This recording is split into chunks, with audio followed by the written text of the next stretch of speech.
Episode 2 में हम देखते हैं कि सारंग गुवॉन को देखकर डर जाती है, जिसकी वजह से उसके हाथ से रिमोट गिर जाता है और गुवॉन भी सारंग को वॉशरूम में इस हालत में देखकर अपना मुंह जल्दी से दूसरी तरफ मोड़ता है। तो सारंग जैसे तैसे रिमोट को उठाकर वो ग्लास कवर करती है। उसके बाद हम देखते हैं कि सारंग एम्बैरेसमेंट के मारे खुद को लॉक कर लेती है, लेकिन सारंग के पास गुवॉन का फ़ोन रह जाता है।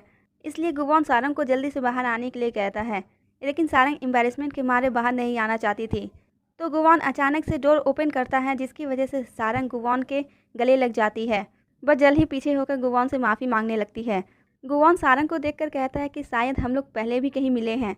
तो सारंग उसे नहीं बोलकर वहाँ से जाने लगती है, लेकिन गुवॉन भी सारंग के पीछे आता है और उसे याद दिलाता है कि तुम तो वही हो ना जिसने मुझे ट्रेडमिल से गिराया था। तो सारंग को भी याद आता है और उससे कहती है कि तुम वही टाइगर प्रिंट वाले पर्वत हो। तभी गुवॉन उससे कहता है कि तुम्हें मुझसे माफ़ी मांगनी चाहिए, उस दिन के लिए भी और आज के लिए भी।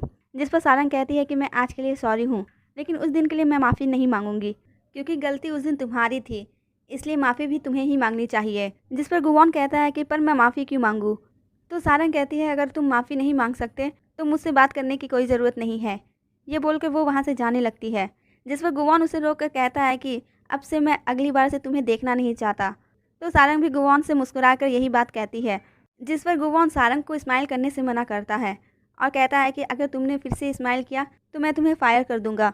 अगले सीन में गुवॉन अपनी बहन हुआरंग के पास अपना रिज्यूमे लेकर आता है, लेकिन हुआरंग उससे फैमिली रजिस्टर मांगती है। इस पर गुवॉन कहता है कि पर हम तो फैमिली ही हैं। तो हुआरंग कहती है कि पर रूल्स तो रूल्स होते हैं, इसलिए वो तुम्हें फॉलो करने होंगे। इधर हम देखते हैं कि सॉन्गसिक बाहर गुवॉन का वेट कर रहा होता है। तभी वहाँ पर मैनेजर की आती है। वो सॉन्गसिक को बताती है कि आज की इनॉग्रेशन सेरेमनी वो होस्ट कर रही है, जिसके लिए सॉन्गसिक उसे कॉन्ग्रेचुलेशन कहता है और डिनर पर इनवाइट करता है। किम ये सुनकर खुश हो जाती है और फ़ौरन डिनर पर आने के लिए रेडी हो जाती है, क्योंकि किम को गलतफहमी होती है कि सॉन्गसिक ही चेयरमैन का बेटा गुवॉन है। ये बोलकर किम वहाँ से चली जाती है। उसके जाने के बाद गुवॉन बाहर आता है। तो सॉन्गसिक उसे बताता है कि सेरेमनी के बाद उसके लिए एक डिनर पार्टी रखी गई है, वो भी वीआईपीज़ और बोर्ड मेंबर्स के साथ, इसलिए उसे भी वहाँ जाना है। लेकिन गुवॉन वहाँ जाने से मना कर देता है, जिस पर सॉन्गसिक कहता है कि ये चेयरमैन का ऑर्डर है। अब चेयरमैन का नाम सुनकर गुवॉन को मानना पड़ता है। इसके बाद हमें सेरेमनी का दिखाया जाता है, जो किंग होटल के हेड मैनेजर के लिए रखी थी, जो कोई और नहीं बल्कि गुवॉन होता है। अब किम हेड मैनेजर को स्टेज पर बुलाती है, तो गुवॉन वहाँ आता है। गुवॉन को देखकर सारंग शॉक हो जाती है और साथ में मैनेजर किम भी। इसके बाद गुवॉन स्टेज पर आता है, तो वो सभी के स्माइली फेस को देखकर अजीब सा फील करने लगता है। तभी हमें फ्लैशबैक दिखाया जाता है, जब सभी लोग छोटे गुवॉन को देखकर स्माइल कर रहे थे, लेकिन गुवॉन उन सभी को स्माइल करने से मना कर रहा होता है। सो हमें यहाँ पे ये पता चलता है कि गुवॉन को स्माइली फेस से नफरत है। अब ऐसा क्यों है ये आगे पता चलेगा। अब गुवॉन उन सभी के स्माइली फेस को देखकर जैसे तैसे अपने आप को संभालता है और अपना इंट्रोडक्शन देता है। जिसके बाद मैनेजर किम सारंग को गुवॉन के वेलकम के लिए उसे बुके देने के लिए कहती है। तो सारंग बुके से अपना मुँह छिपाती हुई गुवॉन के पास आती है। गुवॉन को ये देखकर अजीब सा लगता है, इसलिए वो बुके हटाकर उसका फेस देखता है और कहता है कि हम फिर से मिल गए। सारंग भी जल्दी से उसे बुके देकर उसका वेलकम करती है। जिसके बाद हमें गुवॉन के ऑफिस का दिखाया जाता है, जहां सारंग और सॉन्गसिक भी होते हैं। सॉन्गसिक गुवॉन को बताता है कि next week video promo shoot होने वाला है, जिसमें सारंग आपके साथ होगी। ये कहकर सॉन्गसिक वहाँ से जाने लगता है, तो सारंग भी वहाँ से जाने लगती है। बट गुवॉन उसे रोक कर पूछता है कि तुमने ऐसा क्यों कहा कि मैं एक परवर्ट हूँ। तो सारंग उसे उस दिन की सारी बात बताती है कि तुमने मुझे अपने रूम की भेजकर साथ में नाइट स्पेंड करने को कहा था। अब ये सुनकर गुवॉन कहता है कि मैंने ऐसा कुछ भी नहीं किया है, तुम्हें जरूर कोई मिसअंडरस्टैंडिंग हो गई होगी। जिस पर सारंग कहती है कि तुमने ही उस दिन टाइगर प्रिंट वाली टी शर्ट पहनी थी। तो गुवॉन कहता है कि तुमने सिर्फ उस टी शर्ट की वजह से मुझे उस तरह का इंसान समझ लिया, और ऐसी टी शर्ट तो बहुतों के पास होगी, तो क्या तुम सभी को ब्लेम करोगी, और वैसे भी तुम मेरी टाइप की नहीं हो। सारंग गुवॉन की सारी बात सुनती है और उसे रियलाइज़ होता है कि उसने बहुत बड़ी गलती कर दी है, इसलिए वो गुवॉन से तुरंत सॉरी बोलती है और स्माइल करने लगती है। जिस पर गुवॉन उसे स्माइल करने से मना करता है और कहता है कि मुझे फेक स्माइल बिल्कुल भी पसंद नहीं है। गुवॉन की बात सुनकर सारंग भी सिंसियर होकर उसे माफ़ी मांगती है और वहाँ से चली जाती है। अगले सीन में हम प्यांग हुआ को देखते हैं, जो फ्लाइट अटेंडेंट का काम कर रही थी। वो एक पैसेंजर का लगेज उठाकर रखने की कोशिश कर रही थी, लेकिन लगेज हेवी होता है, इस वजह से वो उसे रख नहीं पाती। तभी वहाँ पर उसका एक कुलीग आता है, जिसका नाम रुवॉन होता है। वो प्यांग हुआ की लगेज रखने में मदद करता है। उसके बाद सीन शिफ्ट होता है, जहाँ सॉन्गसिक मैनेजर किम के पास आता है और उससे डिनर के लिए पूछता है। पर किम सॉन्गसिक पर गुस्सा करने लगती है कि उसने क्यों नहीं बताया कि वो गुवॉन नहीं है। तो इसी बात पर इन दोनों की बहस होने लगती है। तभी वहाँ पर सारंग आती है तो सॉन्गसिक उसे डिनर पार्टी में जाने के लिए कहता है एज ए स्टाफ रिप्रेजेंटेटिव, जिससे मैनेजर किम को बहुत गुस्सा आता है। उसके बाद सॉन्गसिक सारंग को डिनर पार्टी के लिए अपने साथ ले जाता है। वो एक वीआईपी लॉन्च में पहुंचता है जहां किसी भी स्टाफ को जाने की परमिशन नहीं है। सारंग वो वीआईपी लॉन्च देखकर बहुत ज़्यादा खुश होती है क्योंकि उसे यकीन नहीं हो रहा होता है कि उसे देखने का मौका उसे मिला है। इसके बाद हम देखते हैं कि गुवॉन अपनी फैमिली के साथ बैठा होता है तो उसके फादर खड़े होकर सभी को गुवॉन के वेलकम के लिए थैंक यू बोलते हैं और टोस्ट करने के लिए कहते हैं कि तभी सारंग भी खड़ी होकर जोर से चीयर्स कहती है, जिस पर सभी लोगों का ध्यान सारंग की तरफ चला जाता है। इस पर चेयरमैन सारंग से पूछते हैं कि तुम कौन हो, तो हुआरंग उन्हें बताती है कि ये हमारे होटल की बेस्ट टैलेंट है और आज हमारे स्टाफ को रिप्रेजेंट करने के लिए आई है। ये सुनकर चेयरमैन खुश हो जाते हैं और उसे सामने आकर गुवॉन के वेलकम के लिए स्पीच देने के लिए कहते हैं, जिस पर सारंग सामने आती है और स्पीच देती है। चेयरमैन सारंग की स्पीच से खुश हो जाते हैं और अपने शेफ से कहकर टूना का सबसे प्रीसियस हिस्सा सारंग को देने कहते हैं। इसके बाद सारंग बैठी होती है, तभी वहाँ पे एक लड़की एक बॉक्स लेकर आती है और कहती है कि ये चेयरमैन की तरफ से है तुम्हारे लिए गिफ्ट। सारंग पार्टी में बोर हो रही होती है इसलिए वो बॉक्स लेकर वहाँ से चली जाती है। उसे जाते हुए गुवॉन भी देखता है। पार्टी से निकलने के बाद वो बॉक्स को लेकर बस से जा रही होती है। तभी वो अपनी ग्रैंड मदर को कॉल करती है और वो उनसे पूछती है कि क्या वो उनके साथ टूना शेयर करना चाहती हैं, पर ग्रैंड माँ बिजी होने के कारण फ़ोन कट कर देती हैं। जिसके बाद सारंग अपने बॉयफ्रेंड यूनाम को कॉल करती है और वो उसे सारी बात बताती है। तो यूनाम भी उससे कहता है कि वो अपने दोस्तों के साथ अभी बुसान आया हुआ है और एक सप्ताह तक वापस नहीं आएगा। इस पर सारंग अपसेट हो जाती है क्योंकि उसने सारंग के साथ नामसन टावर जाने का वादा किया था। जिसके बाद हम देखते हैं कि ब्रेक लगने की वजह से बस अचानक से रुक जाती है और सारंग के बॉस से उस टूना का प्रीसियस हिस्सा नीचे गिर जाता है जो कि उसका सर होता है। ये देखकर सारंग भी चिल्लाने लगती है और बस में सभी पैसेंजर भी चिल्लाने लगते हैं, पर सारंग जल्दी से जाकर जैसे तैसे उस हेड को कवर करती है और कहती है कि ये सर नहीं, ये टूना है। इसके बाद सारंग उसे लेकर घर आती है जहाँ प्यांग हुआ और सारंग को समझ नहीं आ रहा होता कि उसका करना क्या है कि तभी वहाँ पर दायूल आती है और उनसे पूछते हैं कि क्या हो रहा है। तो वो दोनों उसे टूना का सर दिखाते हैं, जिसे देखकर दायूल बहुत खुश हो जाती है और उसे बनाकर वो लोग डिनर करने लगते हैं। तभी सारंग उन्हें बताती है कि यह हेड कितना कॉस्टली है, जिसे सुनकर वो लोग शॉक हो जाते हैं। तो दायूल कहती है क्यों ना हम इसे बेचकर कुछ पैसे कमा ले, जिस पर सारंग उनसे मना कर देती है और कहती है कि चुपचाप से इसे खा लो। दूसरी तरफ पार्टी ओवर होने के बाद चेयरमैन गुवॉन को घर बुलाते हैं और ये कहकर वहाँ से चले जाते हैं। जिस पर उसकी बहन पूछती है कि क्या वो घर आ रहा है, तो गुवॉन कहता है कि डैड ने बुलाया है तो आना ही पड़ेगा।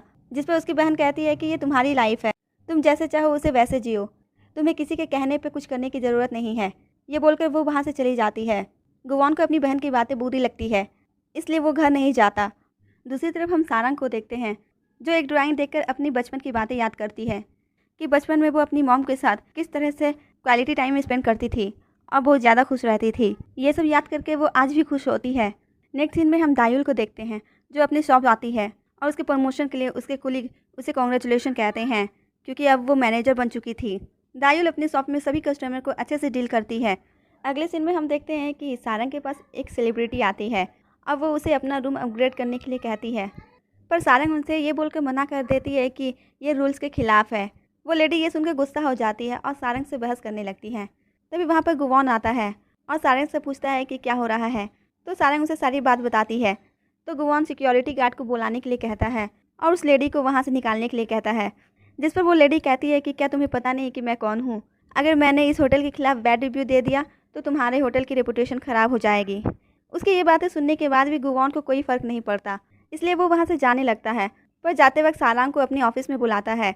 इसके बाद सारंग गुवॉन के ऑफिस आती है तो गुवॉन उससे कहता है कि तुम मेरा फेवरेट फूड और फेवरेट कलर नहीं पूछूंगी।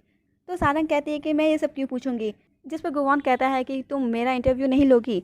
तभी सॉन्गसिक उसे बताता है कि प्रमोशनल वीडियो के लिए उसे गुवॉन का इंटरव्यू लेना है, जिसके लिए उसे गुवॉन के साथ जाना होगा। ये सुनने के बाद वो सॉन्गसिक से स्क्रिप्ट मांगने लगती है और कहती है कि मैं सारी तैयारी कर लूँगी। ये कहकर वो वहाँ से चली जाती है। अगले सीन में हम देखते हैं कि सारंग अपने बॉयफ्रेंड यूनाम के साथ डेट पर आई होती है कि तभी यूनाम को उसके फ्रेंड का कॉल आता है और वो लोग उसे पार्टी के लिए बुलाते हैं। जिसके बाद यूनाम भी सारंग को अपने साथ पार्टी में चलने के लिए बोलता है, लेकिन सारंग मना कर देती है क्योंकि वो यूनाम के फ्रेंड्स को नहीं जानती थी और उनके बीच बहुत ज़्यादा अनकंफर्टेबल हो जाती, इसलिए वो उसके साथ जाने से मना करती है। पर यूनाम के ज़्यादा इंसिस्ट करने पर वो जाने को तैयार हो जाती है। इसके बाद वो लोग पार्टी में पहुँचते हैं जहाँ सारंग यूनाम के इतने सारे फ्रेंड्स को देखकर अनकंफर्टेबल हो जाती है, जिनमें से उसके कुछ फ्रेंड यूनाम को अपने पास बुलाती है। तो यूनाम भी उनके साथ जाता है और बिजी हो जाता है। जिस वजह से वो सारंग को भूल जाता है। सारंग ये सब देख रही होती है और उसे ये सब अच्छा नहीं लगता, इसलिए वो वहाँ से बाहर चली आती है। यूनाम उसे बाहर आता देख उसके पीछे आता है और उसे घर ड्रॉप करने के लिए कहता है, लेकिन वो कहता है कि मैं जाने से पहले अपने फ्रेंड्स को बता दूँ। पर जब वो अंदर जाता है तो फिर बाहर ही नहीं आता, तो सारंग बहुत देर उसका वेट करके वहाँ से चली जाती है। दूसरी तरफ हम गुआन को देखते हैं, जो हान मिसो का रिकॉर्ड चेक कर रहा होता है, लेकिन उसे कुछ नहीं मिलता, जिसकी वजह से वो अपसेट होकर एक शांत जगह आता है और सारंग भी अपसेट होकर उसी जगह आती है जहाँ गुआन होता है। लेकिन वो दोनों एक दूसरे को देख नहीं पाते और कुछ समय बिताने के बाद वहाँ से चले जाते हैं। अगले सुबह हम गुआन को एयरपोर्ट पर देखते हैं, जो प्रमोशनल ब्यूरो के लिए बाहर जा रहा होता है। तभी वहाँ पर सारंग आती है। गुआन जब सारंग को देखता है तो देखता ही रह जाता है, क्योंकि वो बहुत खूबसूरत लग रही होती है। तो गुआन उसे बोलता है कि तुम लेट हो गई हो। यह कहकर वो अपना बैग सारंग की तरफ देता है, लेकिन सारंग उस बैग को पकड़ते नहीं और वो जाकर एक आदमी के सर से टकरा जाता है, जिसके बाद सोंगसिक और सारंग वहाँ से तो निकल लेते हैं। तो गुआन को ही ये सारे मामले को हैंडल करना पड़ता है। वो उस आदमी को कुछ पैसे देता है और उसे शांत कर देता है, और ये सब सोंगसिक और सारंग देख रहे होते हैं। अगले सीन में ये लोग एयरपोर्ट से बाहर निकलते हैं, जहाँ पे सारंग एक रेड सी कार देखकर बहुत खुश होती है, क्योंकि उसे लग रहा होता है कि आज वो इस कार पे ही होटल जाएगी। बट गुआन उन दोनों को टैक्सी लेकर होटल आने को कहता है। इसके बाद गुआन वहाँ से चला जाता है, जिसके बाद सोंगसिक और सारंग भी टैक्सी से जाते हैं। जिसके बाद ये दोनों होटल आते हैं, जहाँ सारंग होटल देख के बहुत ज़्यादा खुश होती है। वहीं गुआन को उसके फादर का कॉल आता है, जो उसे अच्छा परफॉर्मेंस देने को बोलते हैं, क्योंकि उसकी अच्छी परफॉर्मेंस की वजह से ही किंग ग्रुप के स्टॉक प्राइस बढ़ेंगे, इसलिए वो उसे अपना बेस्ट देने को कहते हैं। गुआन उनसे कुछ बोलता है, इससे पहले वो फ़ोन कट कर देते हैं। अगले दिन इंटरव्यू के लिए तैयारी चल रही होती है। इधर सारंग भी इंटरव्यू के लिए तैयार हो रही होती है और साथ में स्क्रिप्ट भी पढ़ रही होती है। तभी वहाँ पे एक लड़की आती है और उसे दूसरा स्क्रिप्ट देती है पढ़ने के लिए, जो गुआन की सिस्टर ने भेजा होता है। तभी वहाँ पर गुआन भी रेडी होकर आता है। सारंग जब गुआन को देखती है तो देखती ही रह जाती है। गुआन जिस तरह से चलकर सारंग के पास आ रहा होता है, ऐसा लग रहा होता है कि वो सारंग को प्रपोज करने वाला है। फिर वो सारंग के पास आता है और दोनों एक दूसरे को देखने लगते हैं। इसी के साथ एपिसोड 2 यहीं पे ख़त्म होता है।